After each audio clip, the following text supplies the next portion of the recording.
We addressed challenges in the Middle East and violent extremism and the fight against ISIL.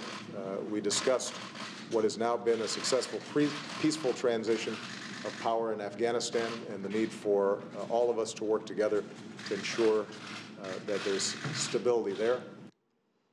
Welcome back. That was U.S. President Barack Obama talking about his meeting with India's Prime Minister Narendra Modi. And joining us now to discuss the warming relationship between the two countries is Richard Rossow. He studies U.S.-India relations as a senior fellow with the Center for Strategic and International Studies. Michael Kugelman is a senior program associate for South and Southeast Asia at the Woodrow Wilson International Center for Scholars. And Sadanand Dhume focuses on South Asian issues as an author, columnist, and scholar with the American Enterprise Institute. Gentlemen, welcome to all of you. Sadanand, let me start with you. You wrote in the Wall Street Journal before the visit, the Indian Prime Minister has set some lofty goals, but can he achieve them? Did he? I think he certainly achieved his goal in terms of setting a new mood for U.S.-India relations, and also setting a new mood among India watchers and the business community. So is India back in symbolic terms? Yes. He has a lot more work to do when he goes home in terms of actually delivering concrete results, both in terms of improving the business climate and in terms of forwarding the U.S.-India relationship. Richard, you took a bit more of an optimistic view. You said the visit was very successful. Why was it successful, and how do you measure that?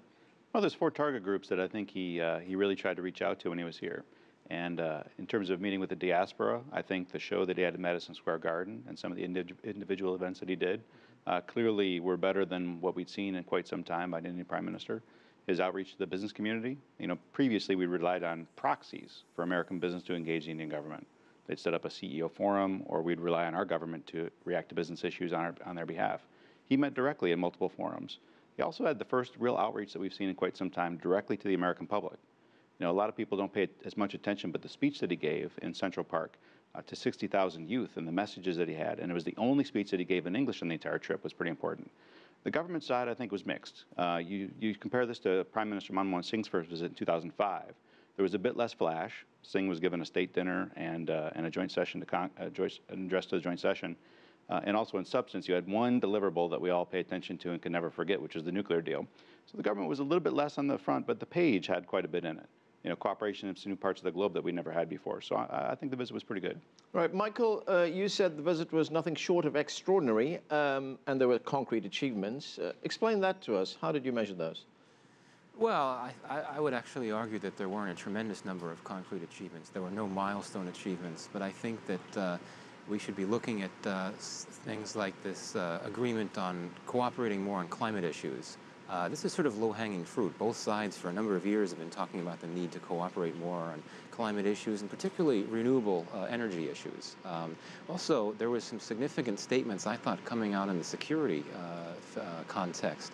Obama and Modi talked about needing to cooperate more on specific militant groups that are based in Pakistan and that pose a threat to India. So I think that's a very significant statement right there and could signify that the security relationship between these two countries is on the upswing and is about to intensify. All right, I want to come back to that particular issue on security a little later in this segment, but Sadanand, I want to ask you, when you look at Prime Minister Modi's economic outlook, his economic philosophy, if you like, coming to the United States, telling the United States, look, we believe in free markets, little or no government involvement, that must have resonated a great deal here. Yeah, I mean, to put this in context, Modi is not a believer in free markets in the American sense. This is not really a Reagan-esque or Thatcher-like figure. But he's more in the East Asian mold in the sense that this is a person who believes that business is a force for good, and he will use his government power to facilitate conditions for business so business will thrive.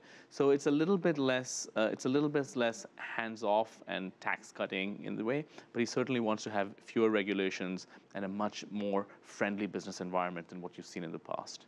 Richard, do you think he reassured the business community here that India is going to open up its markets, that barriers are going to be dropped? I don't think he gave specific assurances on that, and I don't know whether or not that's the only thing the business needs either.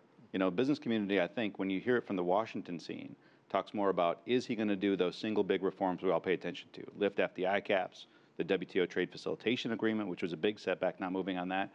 And he didn't give specific promises on those things per se. But at the same time, you look at what foreign direct investment has done over the year. It's up 47% in dollar terms over last year.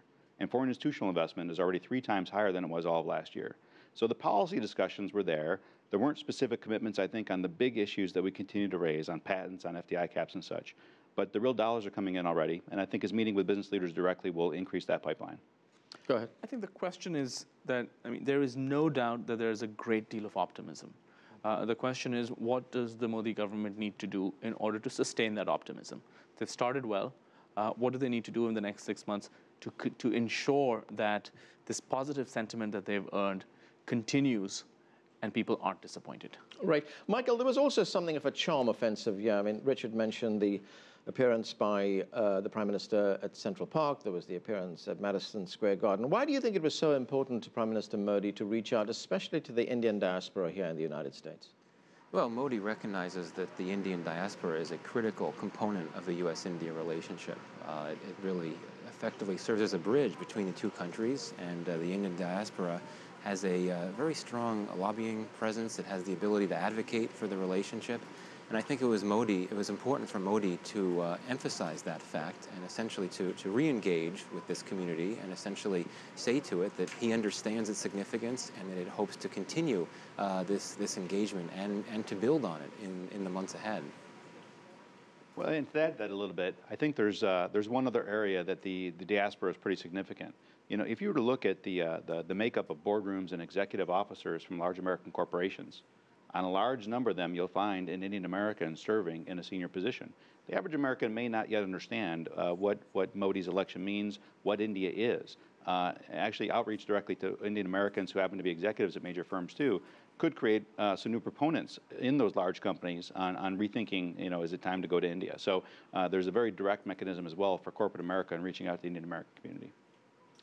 Sadanand, Modi is seen as being very successful in his home state of Gujarat when he was chief minister there. We saw significant growth in that home state. Can you translate that, you know, from a statewide effort to a national effort? Well, that's certainly the hope. And I think the core ideas that Gujarat came to symbolize, which is consistency, reliability, a government that kept its word to companies, a focus on good infrastructure. Certainly, these are things that can be translated onto the national stage. It's true, however, that in terms of how you run a state, it's quite different from how you run a country of 1.2 billion people. So he's going to have a little bit of learning in terms of how you use the levers of power. But in terms of making India stand for what Gujarat stood for investors, that's certainly achievable. Okay. Michael, you mentioned Pakistan earlier on. I want you to take a listen to what Modi said about that when he was here. Let's watch. A nation's destiny is linked to its neighborhood. That's why my government has placed the highest priority on advancing friendship and cooperation with her neighbors. This includes Pakistan. I am prepared to engage in a serious bilateral dialogue with Pakistan in a peaceful atmosphere without the shadow of terrorism to promote our friendship and cooperation. However, Pakistan must also take its responsibility seriously to create an appropriate environment. So, Michael, is the potential here for greater cooperation, especially on this issue of countering terrorism? Yeah, I think that Modi is someone that has come to power genuinely wanting to improve the relationship with Pakistan, and specifically through economic diplomacy, economic partnership. There's already been a lot of momentum in terms of concluding a formal trade relationship between India and Pakistan. And I think that Modi would want that to happen. The question, though, is given the state of affairs in Pakistan and given that you, particularly in recent months, have had a number of anti-Indian militants sort of coming out of the woodworks threatening to attack India, one has to worry in the coming months if there were to be some sort of attack, how Modi would respond to that. I don't think he would be as restrained as his predecessor, and that could perhaps sabotage or at least undercut all of the promise for getting these two arch enemies back together and trying to focus more on getting along. Richard, do you believe that to be the case as well, that he won't be as restrained as other leaders? I believe he won't, and that's one of the reasons I think that the United States actually stressed so strongly the idea of sharing intelligence, because a lot of the same sources that would target India also target American forces. So we're going to pick up intelligence, India's going to pick up intelligence, and effective sharing of that could help us both preclude an attack on either of our soils or against any of our interests. Right, so then one other foreign policy issue, and that is China, India's relationship with China. But in a sense, for the United States, is this a bit of a balancing act? It's a relationship with China and with India. I'm not sure if I'd call it a balancing act. I think that there's a strong consensus both in the United States and in India that there isn't. The U.S.-India relationship is not about some kind of crude attempt to rein in China. I think it's much more subtle than that. I think the basic idea behind it is that Asia will be a healthier place if you have another large, thriving, democratic, you have another large, thriving country that happens to be democratic and pluralistic. And so that's that. Indians are very clear, and you saw this when Xi Jinping visited India. India does not want to be used as some kind of, overt hedge against China. India is pursuing very close ties with China on its own. At the same time, there's no denying that both India and the United States do share some of the same concerns about what China's rise might look like. Okay, Richard, final question, and we just have a little bit of time left. An Indian newspaper says that India has been poorly marketed in the international arena by the Indian government in the past. Is Modi setting out to change that and, as this newspaper said, rebrand the country? Well, he is, and he came up with a brand. He's talking about invest in India, make in India. He's got a number of campaigns he's putting out there, trying to rally interest in India as a market, particularly for manufacturing, which has been a weak part of the economy so far.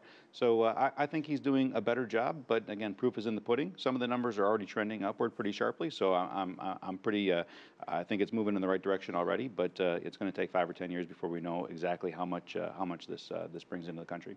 Okay, gentlemen, time's run out. Thanks for being with us. Thanks for having us. That is all we have time for. Our conversation continues. Join us on CCTV America's Facebook page to comment on this or any other show for that matter, or chat with us on Twitter at CCTV America. I'm Anand Naidu. Thanks for being with us. We'll see you next time.